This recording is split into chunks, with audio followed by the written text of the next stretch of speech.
सकाळचं वाजले आता बरोबर 6:30 आणि आपल्याला जायचं आहे आपल्या साईटवर कारण आपल्या आता आलेले आहे वाळू. तर चला तर मग जाऊया. आणि रोड असा सुमसाम आहे इकडं आणि इकडं मस्त वेगळे आता सूर्य आपला उगवत आहे. त्यामुळे सनराईज बघू शकता विषय हा. गावाकडले जीवन म्हणलं असंच मस्त वेगळे निवांत आपलं कोण करायला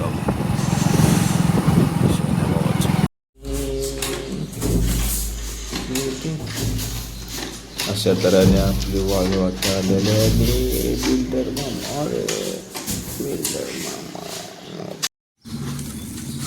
ही आपली आहे साईड. इथं आपल्या करायचं प्लॅस्टरिंग त्या आपण आणलेल्या वाळूचा लोड. आणि ह्या आपल्या सगळ्या मामाने बघा वाळूचा असा ढीक लावला. पूर्ण गाडी अशी हाताने रिकामी केली बघा. एका बार्डीनं असं रिकामी करतात. त्यानंतर असा हा ढीक सगळा लावला होता आणि आपल्या ह्या मामाने सगळ्यांनी मिळून ही सगळी गाड्या पूर्ण हातानं म्हणजे बार्डीनं उपसून काढलेल्या आहे. मानलं पाहिजे कुणाचं वय जास्त कमी आहे पण बरोबर तिने अर्धा तास गाडी खाली गेली बघा. चौघजण होती नुसतं पटकून टाकायला सुटून येत नव्हती. हा काही विषयच नाही भावांचा. नाश्त्याला आहे शिरा पोहे आणि आपलं भडंग.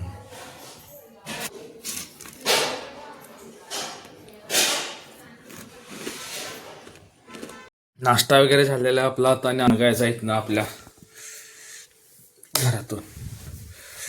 चला तर मग जाऊया.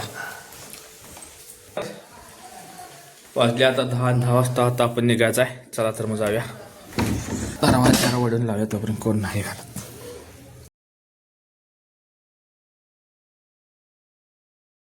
त्यानंतर भावानं आणलेलं आपल्या साईडवर पुट्टी. मग काय पुट्टी उतरली आणि भाऊ मला नाश्ता द्यायला लागतोय. मग नाही म्हणतं बे जाऊन मस्तपैकी नाश्ता करूया म्हटलं. पोटभर नाश्ता केला आणि आपल्या पुढच्या साईडवर जाऊया. पुढच्या साईडवर गेलं तर काय आपली चालू होता मुरुबी तुम्ही भर करायला हो. ट्रॅक्टर काय वर यात आहे नाही म्हणाल तर वाटते. चाकं फिरून फिरून शेवटी बाहेर टाकली.